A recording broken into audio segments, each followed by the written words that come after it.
Hello students, welcome back to our channel BHU वाले। आज की वीडियो में हम जियोमॉर्फोलॉजी के 25 क्वेश्चंस को डिस्कस करेंगे। पिछले वीडियोस में हम लोग जियोमॉर्फोलॉजी की थ्योरीज को डिस्कस कर चुके हैं और उसी पे बेस्ड हम लोग इस वीडियो में क्वेश्चन डिस्कस करेंगे। और आने वाले वीडियोस में हम लोग जियोमॉर्फोलॉजी के और भी क्वेश्चंस डिस्कस करेंगे, जिससे आप लोगों की क्वेश्चन प्रैक्टिस होगी। और आप सीयूटी पीजी के प्रीवियस ईयर क्वेश्चंस को जाके हमारे चैनल पे देख सकते हैं। उसमें हम लोग 2022 से लेके 2025 तक के सीयूटी पीजी ज्योग्राफी के क्वेश्चंस को डिस्कस किए हैं। और आप अपनी प्रिपरेशन को चेक करने के लिए हमारे ऐप बीएचयू वाले पे टेस्ट हर संडे को टेस्ट भी दे सकते हैं। ठीक, तो आज का वीडियो हम स्टार्ट करते हैं जियोमॉर्फोलॉजी के 25 क्वेश्चंस के साथ। पिछले लास्ट लेक्चर में हम लोग ये जो मॉर्फोलॉजी की थ्योरी को डिस्कस कर चुके थे, उसी पे बेस्ड ये सारे क्वेश्चंस हैं। तो आप लोग इसको देखिएगा और आंसर भी करिएगा। ठीक, तो सबसे पहले हमारा क्वेश्चन है, इमैनुअल कांट के 1755 में प्रस्तुत लेख का शीर्षक क्या था? What was the title of Immanuel Kant's article presented in 1755? जो इमैनुअल कांट का जो आर्टिकल था, जिसमें theories of origin of earth को मतलब बताया गया था, उसका उस आर्टिकल का क्या नाम था? पहला ऑप्शन है थियरीज ऑफ सोलर फॉर्मेशन। फिर है the general natural history and the theory of the haven, सामान्य प्राकृतिक इतिहास और आकाश का सिद्धांत। फिर थर्ड ऑप्शन है ओरिजिन ऑफ द यूनिवर्स, ब्रह्मांड की उत्पत्ति। या फिर the universe and it's mechanism, ब्रह्मांड और इसके तंत्र। तो जो इमैनुअल कांट जिस आर्टिकल में अपनी थियरी को प्रेजेंट किए थे, वो जो आर्टिकल है वो है the general natural history and theory of the haven. ये इस आर्टिकल के बारे में हम लोग अपने लेक्चर में भी डिस्कस किए हैं। ठीक, नेक्स्ट क्वेश्चन हमारा है, which scientific principle is the basis of Kant's gaseous hypothesis? जो कांट की जो गैसियस हाइपोथेसिस थी, उसका साइंटिफिक प्रिंसिपल क्या था? किस साइंटिफिक प्रिंसिपल पे वो बेस्ड थी? पहला हमारा ऑप्शन है लॉ ऑफ थर्मोडायनेमिक्स, उष्मा गति का नियम। Second option Newton's law of gravitation. फिर है आइंस्टाइंस थियरी ऑफ रिलेटिविटी। और फिर लॉ ऑफ इलेक्ट्रोमैग्नेटिज्म। तो जो कांट का जो गैसेस हाइपोथेसिस थी, वो किस साइंटिफिक प्रिंसिपल पे बेस्ड थी? वो है हमारा न्यूटन्स लॉ ऑफ ग्रेविटेशन। जो कांट की जो गैसेस हाइपोथेसिस थी, वो न्यूटन्स लॉ ऑफ ग्रेविटेशन पे बेस्ड थी। इसकी डिटेल इसका इसका जो डिटेल डिस्कशन है, हम लोग थियरी वाले वीडियो में डिस्कस किए हैं। ओके, ये फिर नेक्स्ट क्वेश्चन हमारा है, in Kant's theory what ultimately form the planet? जो कांट की थियरी थी, उसमें प्लैनेट जो था वो किस किस चीज़ से बना था? ठीक, तो पहला है हमारा स्टेलर एक्सप्लोजन्स, जो तारे थे उनका विस्फोट हुआ था, इस वजह से प्लैनेट्स का फॉर्मेशन हुआ था। सेकंड ऑप्शन है कूलिंग गैस, जो गैसेस थी यूनिवर्स में प्रेजेंट थी, वो ठंडी हो गई थी, ठंडी होने के मतलब उनके ठंडे होने के कारण प्लैनेट्स का फॉर्मेशन हुआ था। नेक्स्ट ऑप्शन है कि rings of matter thrown off from a nebula, जो नेबुला से जो मैटर जो इजेक्ट हुए थे, उनके उनसे जो प्लैनेट्स थे वो बने थे। फिर लास्ट ऑप्शन है हमारा कि एक्यूमुलेशन ऑफ स्पेस डस्ट। ये कह रहे हैं कि जो स्पेस में जो डस्ट प्रेजेंट थी, उनके एक्यूमुलेशन के कारण प्लैनेट्स का फॉर्मेशन हुआ था। तो इसमें हमारा थर्ड ऑप्शन सही है कि जो गैसियस हाइपोथेसिस थी कांट की, जिसमें कि जो नेबुला के एक्सप्लोजन से जो मैटर इजेक्ट हुए थे यूनिवर्स में, उसी से हमारे प्लैनेट्स बने। मतलब वो रोटेशन स्टार्ट कर दिए थे, और उस वजह से जो जैसे प्लैनेट्स हमारी आज करंट सिचुएशन में रोटेट करती हैं सन के अराउंड, उसी तरह जो भी मैटर्स नेबुला से इजेक्ट हुए थे, बाहर निकले थे, वो एक सर्कुलर शेप में एक्यूमुलेट हो गए थे और प्लैनेट्स की तरह मूव करने लगे थे। ठीक, नेक्स्ट क्वेश्चन है, what criticism did can't face regarding his hypothesis? जो कांट की गैसियस हाइपोथेसिस थी, उसके कई सारे वो क्रिटिसिज्म भी मतलब उसकी हाइपोथेसिस को फेस करना पड़ा था। पहला इसमें है कि इट वाज टू डिटेल्ड, मतलब जो कांट की गैसियस हाइपोथेसिस थी, वो बहुत ज़्यादा डिटेल थी। ये क्रिटिसिज्म था उसका, या फिर इट लैक्ड साइंटिफिक बेसिस, या उनके जो हाइपोथेसिस थी उसमें साइंटिफिक बेसिस की कमी थी। फिर नेक्स्ट ऑप्शन है it explain the formation of all celestial bodies.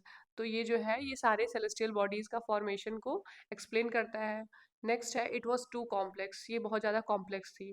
तो जो उसका मेन क्रिटिसिज्म का जो मेन कारण था, वो ये था कि इट लैक्ड साइंटिफिक बेसिस। मतलब ये बोले कि थे कि नेबुला है वो मूव करने, मतलब उससे जो मैटर है वो इजेक्ट हो रहा है, उसके बाद एक रिंग शेप लेके मूव करने लग जा रहा है। तो ये लॉ ऑफ एंगुलर मोमेंटम को भी ब्रेक कर रहा था, मतलब साइंटिफिकली ये सही नहीं था जो इनकी जो हाइपोथेसिस थी, ठीक। तो इसका जो सेकंड ऑप्शन हमारा कि इट लैक्ड साइंटिफिक बेसिस, इस ये ज़्यादा मतलब करेक्ट ऑप्शन है। ये इनके हाइपोथेसिस के एक मेन क्रिटिसिज्म था। ओके, नेक्स्ट क्वेश्चन है हमारा, what did Marcus D Laplace propose in his nebular hypothesis. जो लैपलास की जो नेबुलर हाइपोथेसिस थी, उसमें मतलब वो क्या प्रपोज किए थे, क्या मतलब किस बेसिस पे उनको नेबुलर हाइपोथेसिस दिए थे।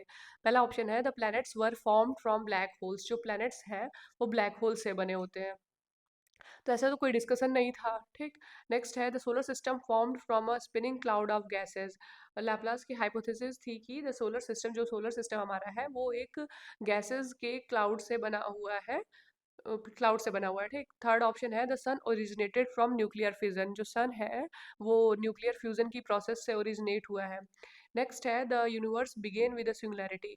लास्ट ऑप्शन जो हमारा है वो कह रहा है कि जो यूनिवर्स है वो एक सिंगुलैरिटी से शुरू हुआ है। तो नेबुलर हाइपोथेसिस जो कि लाप्लास की हाइपोथेसिस थी, उसका जो बेसिस था वो यही था कि जो हमारा सोलर सिस्टम है वो नेबुला से बना हुआ है, और अल्टीमेटली जो नेबुला है वो एक जायंट क्लाउड ऑफ गैसेस है। तो ये जो जायंट क्लाउड ऑफ गैसेस है वो लगातार स्पिन कर रहा है, मूव कर रहा है, इस वजह से सोलर सिस्टम का फॉर्मेशन हुआ है।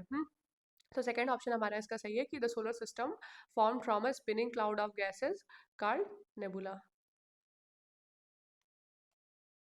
ओके,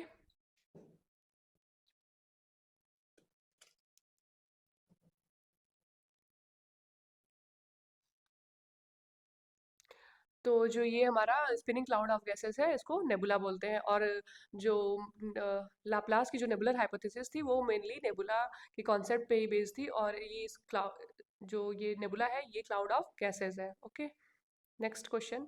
नेक्स्ट क्वेश्चन क्या है, according to Laplace what shape did the nebula take as it cooled. जो लाप्लास के अकॉर्डिंग जब नेबुला ठंडा होता है तो वो कैसा कैसा शेप लिया, ठीक। Sphere, disc shape, irregular shape या फिर क्यूब।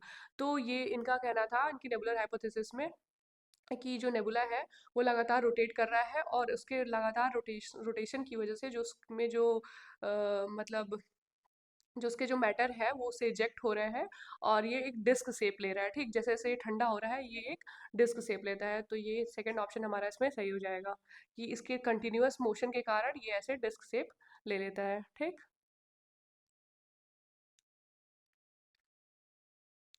नेक्स्ट क्वेश्चन है, which of the following statements is true about the satellites of Saturn and Jupiter. इसमें बोल रहा है कि सैटर्न और जुपिटर के सैटेलाइट के रिगार्डिंग कौन से स्टेटमेंट जो है सही है। निम्नलिखित में से कौन सा कथन शनि और बृहस्पति के उपग्रह के बारे में सत्य है। तो इसमें पहला ऑप्शन हमारा, they all revolve in the same direction as their planets, कि वो जो इनके जो सैटेलाइट्स हैं वो उसी डायरेक्शन में रिवॉल्व करते हैं जिस डायरेक्शन में ये प्लैनेट्स रिवॉल्व करते हैं। नेक्स्ट है they have a fixed orbit, की मतलब जो सैटर्न और जुपिटर के सैटेलाइट्स हैं उनकी ऑर्बिट जो है फिक्स्ड है। Next, the revolve in opposite directions to their planets, ये कि ये जो इनके सैटेलाइट्स हैं ये अपोजिट डायरेक्शन में रिवॉल्व करते हैं इनके प्लैनेट का जो डायरेक्शन है उसके, ठीक। लास्ट ऑप्शन हमारा है they are not gravitationally born. ये कह रहा है कि जो इनके जो सैटेलाइट्स हैं वो ग्रेविटेशनली बॉर्न नहीं है। तो जो सैटर्न और जुपिटर के सैटेलाइट्स उनसे इसलिए डिफर करते हैं क्योंकि वो सेम डायरेक्शन में नहीं नहीं रिवॉल्व करते हैं एज जिस डायरेक्शन में सैटर्न और जुपिटर रिवॉल्व करते हैं, उनका जो रिवॉल्यूशन का जो डायरेक्शन है वो अपोजिट डायरेक्शन है, ठीक। तो ये हमारा थर्ड ऑप्शन इसमें सही हो जाएगा। नेक्स्ट है, in Jeans hypothesis what cause the sun to form. जो जीन्स की हाइपोथेसिस थी उसमें सन कैसे बना था। तो जीन्स और जेफरी की कौन सी हाइपोथेसिस थी, टाइडल हाइपोथेसिस थी। तो इसमें सन कैसे बना था, इनका कहना था कि एक जो मतलब इंट्रूडिंग स्टार है उसकी टाइडल फोर्स, प्रिमिटिव सन और इंट्रूडिंग स्टार के बीच में टाइडल फोर्स लग रहा है, और प्रिमिटिव सन से एक सिगार सेप्ड इंट्रूडिंग स्टार की टाइडल फोर्स की वजह से एक सिगार सेप्ड इजेक्शन हो रहा है, और जो बच रहा है जो रिमेनिंग मटेरियल है वो हमारा करंट टुडे का जो है सन है, ठीक। तो सबसे पहले इनका पहला ऑप्शन क्या है हमारा, ग्रेविटेशनल कॉन्ट्रैक्शन, कि मतलब सन जो है ग्रेविटेशनल कॉन्ट्रैक्शन की वजह से बना था। नेक्स्ट सेकंड ऑप्शन है कोलिजन्स विद अदर स्टार, मतलब दूसरे स्टार के कोलिजन की वजह से बना था। या फिर न्यूक्लियर फ्यूजन की वजह से बना था। या फिर tidal forces from intruding star. तो जो जीन्स की हाइपोथेसिस थी उसमें उनका कहना था कि सबसे पहले से एग्जिस्ट करता था एक प्रिमिटिव सन था और एक इंट्रूडिंग स्टार था, ठीक। और ये जो इंट्रूडिंग स्टार है इसके टाइडल फोर्स की मतलब ये बहुत स्पीड से सन की तरफ आ रहा था, और इस जो फिर उसके बाद जो ये हमारा प्रिमिटिव सन है इससे एक सिगार शेप्ड जो है सिगार शेप्ड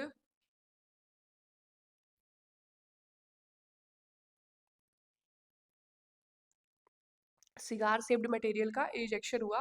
और इसमें जो स्मॉलर जो प्लैनेट्स हैं वो इसके एंड एंड पे टेपरिंग एंड्स पे पाए जाते हैं, और बिगर प्लैनेट जो है मिडिल में पाए जाते हैं। और इस जो प्रिमिटिव सन से जो बचा हुआ मटेरियल रह गया बाद में, वो हमारा करंट सन था। मतलब आज के टाइम पे जो सन प्रेजेंट है जीन्स के अकॉर्डिंग वो सन प्रिमिटिव सन का ही एक पार्ट था, जो बचा हुआ मटेरियल था वो था, ठीक। और जीन्स की ये जो हाइपोथेसिस थी वो भी काफ़ी क्रिटिसाइज हुई, क्योंकि जो सन का जो कंपोजिशन में जो एलिमेंट्स है वो डिफरेंट एलिमेंट्स मतलब लाइटर एलिमेंट्स है, बल्कि और जो हमारे जो प्लैनेट्स जिन एलिमेंट्स से बने हुए हैं वो कंपैरेटिवली हैवियर एलिमेंट्स है एज कम्पेयर टू सन। और इस बेसिस पे जीन्स की जो हाइपोथेसिस थी उसका काफ़ी क्रिटिसिज्म भी हुआ कि अगर सन से ही हमारा सोलर सिस्टम मतलब प्लैनेट्स बने हुए हैं तो उनके एलिमेंट्स में इतना डिफरेंस क्यों है, ठीक।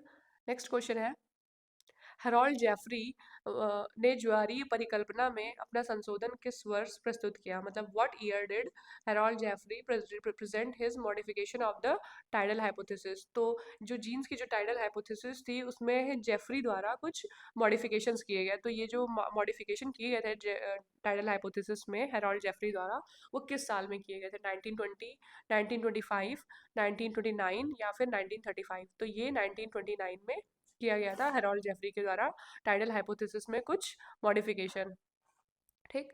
नेक्स्ट क्वेश्चन है, according to Jeffreys how many stars are present were present before the origin of the solar system. तो जेफरी के अकॉर्डिंग कितने स्टार प्रेजेंट थे और सोलर सिस्टम के ओरिजिन से पहले। तो जीन्स की जो हाइपोथेसिस थी टाइडल हाइपोथेसिस उसमें सिर्फ दो दो स्टार प्रेजेंट थे। पहला हमारा था प्रिमिटिव सन और दूसरा था इंट्रूडिंग स्टार। तो सिर्फ दो स्टार प्रेजेंट थे। और जो जेफरी की जो मॉडिफिकेशन किए गए थे टाइडल हाइपोथेसिस में उसमें तीन स्टार प्रेजेंट थे। इंट्रूडिंग स्टार था, प्रिमिटिव सन था और कंपेनियन स्टार था। और इनका कहना था कि जैसे कि जो जीन्स की जो कमियां थी, जैसे कि सन और प्लैनेट्स एक ही एलिमेंट से मतलब एक ही चीज़ से प्रिमिटिव सन से इजेक्टेड है, इस वजह से मतलब दोनों सेम सेम है। लेकिन उसकी उस कमियों को दूर करने के लिए मतलब जो जेफरी के द्वारा मॉडिफिकेशंस लाया गया था, तो तो इनका कहना था कि जो प्रिमिटिव सन है वो वैसे का वैसे था, और इंट्रूडिंग स्टार और कंपेनियन स्टार के बीच में कोलिजन की वजह से जो हमारे प्लैनेट्स हैं उनका फॉर्मेशन हुआ था, ठीक। तो जेफरी के हाई मतलब मॉडिफिकेशन के अकॉर्डिंग जो सोलर सिस्टम के ओरिजिन के लिए तीन स्टार्स थे। नेक्स्ट क्वेश्चन है, what are the three stars mentioned by Jeffreys in his hypothesis. तो जेफरी के हाइपोथेसिस में कौन से तीन स्टार का मेंशन किया गया था, अभी लास्ट क्वेश्चन में हम डिस्कस किए हैं, सन, अर्थ, मून, या फिर प्रिमिटिव सन, कंपेनियन स्टार और इंट्रूडिंग स्टार। तो इसका सही ऑप्शन है प्रिमिटिव सन, कंपेनियन स्टार और इंट्रूडिंग स्टार, ठीक। फिर नेक्स्ट है, in which year did F Hoyle propose the supernova hypothesis. Supernova hypothesis Hoyle द्वारा किस ईयर में प्रेजेंट की गई थी, 1940, 1946, 1950 या फिर 1960।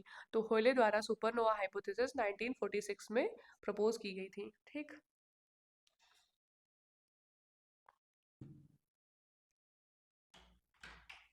नेक्स्ट है हमारा, what two stars did Hoyle mention in his supernova hypothesis. Supernova hypothesis में किन दो स्टार्स का नाम होयले द्वारा लिया गया था। तो होयले के द्वारा भी दो स्टार्स प्रिमिटिव सन और कंपेनियन स्टार का नाम लिया गया था, और बोला गया था कि मतलब ये जो प्रिमिटिव सन है और कंपेनियन स्टार ये दो दो स्टार जो है पहले से प्रेजेंट है हमारे यूनिवर्स में, ठीक। तो इसका भी थर्ड ऑप्शन सही हो जाएगा, primitive sun and companion stars are the two stars which were mentioned by Hoyle in his supernova hypothesis. Next question, what does Hoyle supernova hypothesis attempt to solve? जो Hoyle की supernova hypothesis थी वो क्या solve करने की कोशिश करती है? सबसे पहला ऑप्शन है the origin of dark matter. तो डार्क मैटर की के ओरिजिन को सॉल्व करने की कोशिश करती है? नहीं। फिर नेक्स्ट है the problem of angular momentum of planets. तो जो सुपरनोवा हाइपोथेसिस थी उसका यही मेन मेन जो पर्पस था वो ये सॉल्व करना था कि जो एंगुलर मोमेंटम ऑफ प्लैनेट्स जो एंगुलर मोमेंटम ऑफ प्लैनेट्स की जो प्रॉब्लम थी उसको सॉल्व करने के लिए सुपरनोवा हाइपोथेसिस लाया गया था, जो कि एक जो कांट की जो हाइपोथेसिस थी, गैसेस हाइपोथेसिस, उसका भी एक मेन क्रिटिसिज्म का reason angular momentum of planets ही था। ठीक। Next, who propounded the big bang theory? Big bang theory किसके द्वारा दी गई थी? Edwin Hubble, George Lemaitre, Albert Einstein या फिर स्टीफन हॉकिंग? तो जॉर्ज लेमेट्रे द्वारा बिग बैंग थियरी दी गई थी, और करंट सिचुएशन में भी जो सबसे ज़्यादा एक्सेप्टेड थियरी है ओरिजिन ऑफ यूनिवर्स और ओरिजिन ऑफ अर्थ को लेके, वो अभी तक बिग बैंग थियरी ही है। ठीक। नेक्स्ट क्वेश्चन है, according to the big bang theory के according the universe originated approximately how many years ago? Big bang theory के अकॉर्डिंग जो हमारा यूनिवर्स है वो कितने साल पहले ओरिजिनेट हुआ था? 10 billion years ago, 12 billion years ago, 15 billion years ago या फिर 20 बिलियन ईयर्स एगो? तो जो हमारा यूनिवर्स है वो 15 बिलियन ईयर्स एगो ओरिजिनेट हुआ था बिग बैंग थियरी के अकॉर्डिंग। नेक्स्ट क्वेश्चन है, what cause the matter to scatter in the big bang theory? ये पूछ रहा है कि जो इस मैटर थे बिग बैंग थियरी में, उनको वो यूनिवर्स में क्या रीज़न था कि वो यूनिवर्स में स्कैटर हो गए? सबसे पहला है कि ग्रेविटेशनल अट्रैक्शन की वजह से। फिर नेक्स्ट है न्यूक्लियर फ्यूजन, या फिर सडन एक्सप्लोजन, या स्टेलर एक्सप्लोजन। तो सी ऑप्शन हमारा है सडन एक्सप्लोजन। ये ऐसा इसलिए है क्योंकि एक जायंट गैसियस बॉल था, मतलब जो गैसियस फॉर्म में मैटर एक्यूमुलेटेड था, उसका सडन एक्सप्लोजन की वजह से जो मैटर थे वो यूनिवर्स में स्कैटर हो गए, और बाद में ग्रेविटेशनल फोर्स की वजह से वो एक्यूमुलेट होते गए और प्लैनेट्स का फॉर्मेशन करते गए। ठीक। नेक्स्ट है, what happens to galaxies over time according to big bang theory? इसमें पूछ रहा है कि जो गैलेक्सीज हैं उनके साथ क्या होता है ओवर टाइम, मतलब टाइम के साथ वो कैसा बिहेव करती हैं बिग बैंग थियरी के अकॉर्डिंग? तो जो गैलेक्सीज हैं वो लगातार एक्सपेंड करते रहती हैं और एक दूसरे से मतलब दूर जाती हैं। ये बिग बैंग थ्योरी के अकॉर्डिंग है, जो गैलेक्सीज हैं वो लगातार ही अपना मतलब साइज को एक्सपेंड कर रही हैं और एक दूसरे से मतलब दूर जा रही हैं और दूसरे गैलेक्सीज के पास जाके, और ये कोलिजन के चांसेस ज़्यादा है। ठीक। तो पहला ऑप्शन क्या है? दे कॉन्ट्रैक्ट, मतलब कि वो कॉन्ट्रैक्ट हो रही हैं। दूसरा है दे मूव क्लोजर टुगेदर, वो एक साथ मतलब एक एक दूसरे के पास आ रहे हैं। नेक्स्ट, दे एक्सप्लोड, वो एक्सप्लोड हो रहे हैं। लास्ट ऑप्शन हमारा they move away from each other. ठीक। तो इसका लास्ट ऑप्शन हमारा सही हो जाएगा डी, कि they move away from each other. जो गैलेक्सीज है, जो यूनिवर्स है, वो लगातार एक्सपैंड हो रहा है और एक दूसरे से दूर जा रहा है। ठीक। तो जैसे कि एक वो एक एग्जांपल है करंट सिचुएशन के, कि जो हमारी मिल्की वे गैलेक्सी है और एक और गैलेक्सी हमारे यूनिवर्स में प्रेजेंट है, एंड्रोमेडा गैलेक्सी। तो जो एंड्रोमेडा गैलेक्सी है वो लगातार मतलब बहुत तेज स्पीड से मतलब हमारी गैलेक्सी की साइड मूव कर रही है। ठीक। और ऐसा साइंटिस्ट द्वारा वो पता किया गया है कि जो एंड्रोमेडा गैलेक्सी की स्पीड इतनी ज़्यादा है कि वो आके हमारी मिल्की वे गैलेक्सी से मतलब टकराएगी। ठीक। तो जो बिग बैंग थियरी है वो करंट सिचुएशन में भी सबसे ज़्यादा एक्सेप्टेबल है। नेक्स्ट है, how did the universe change from its initial state according to big bang theory? Big bang theory के अकॉर्डिंग जो है यूनिवर्स अपने इनिशियल स्टेट से कैसे चेंज हुआ? पहला है इट रिमेंड स्टैटिक, ये मतलब स्टैटिक है। सेकंड है इट एक्सपेंडेड रैपिडली, ये लगातार एक्सपेंड हो रहा है। थर्ड है इट कोलैप्स्ड इनवर्ड। ये फिर फोर्थ ऑप्शन है हमारा it cooled down without expanding. तो अभी लास्ट लास्ट क्वेश्चन में हम लोग डिस्कस किए थे कि इट इज़ एक्सपेंडिंग रैपिडली, मतलब ये लगातार जो है एक्सपेंड हो रहा है। ठीक। तो सेकंड ऑप्शन हमारा सही हो जाएगा। नेक्स्ट क्वेश्चन है, what element was predominant in the early universe after the big bang? Big bang के बाद जो यूनिवर्स में सबसे ज़्यादा प्रेजेंट एलिमेंट कौन सा है? Iron, hydrogen, carbon, helium? तो सबसे ज़्यादा अमाउंट में प्रेजेंट जो एलिमेंट है हमारे यूनिवर्स में वो है हाइड्रोजन। और जो हमारा जो सन है उसका भी जो मैक्सिमम कंपोनेंट है वो हाइड्रोजन से और हीलियम से ही बना हुआ है। ठीक। नेक्स्ट क्वेश्चन है which of the following theories relates to the condensation of matter ejected from the primitive sun. इसमें से कौन सी थियरी है जो बताती है कि जो प्लैनेट्स हैं वो फॉर्म हुए हैं मैटर प्रिमिटिव सन से, जो मैटर इजेक्ट हुआ था उसके कंडेंसेशन से प्लैनेट का फॉर्मेशन हुआ है। तो बिग बैंग थियरी तो ये नहीं बताती है। फिर नेबुलर हाइपोथेसिस नहीं, टाइडल हाइपोथेसिस बताती है, जीन्स और जेफरी की टाइडल हाइपोथेसिस, जिसमें कि सबसे पहले प्रिमिटिव सन था, उसके बाद एक इंट्रूडिंग स्टार आता है।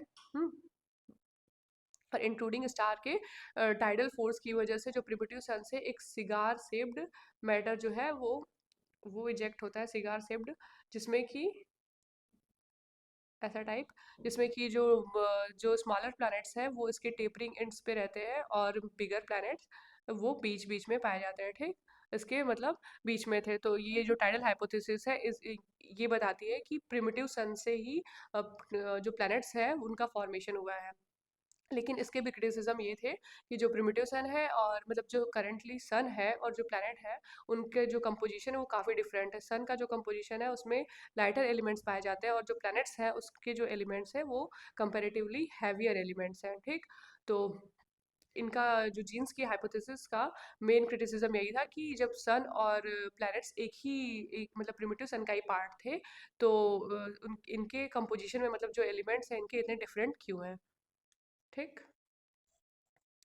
तो ये हमारा क्वेश्चन जो था कि which theory relate to the condensation of matter ejected from the primitive sun. तो ये हमारी टाइडल हाइपोथेसिस बताती है कि जो प्रिमिटिव सन से जो मैटर इजेक्ट हुए थे उसके कंडेंसेशन से प्लैनेट्स का फॉर्मेशन हुआ है। नेक्स्ट है which hypothesis explain the process of nuclear fusion leading to the formation of heavier elements. कौन सी हाइपोथेसिस बताती है कि जो प्लेनेट का फॉर्मेशन हुआ है हैवियर एलिमेंट से न्यूक्लियर फ्यूजन की वजह से।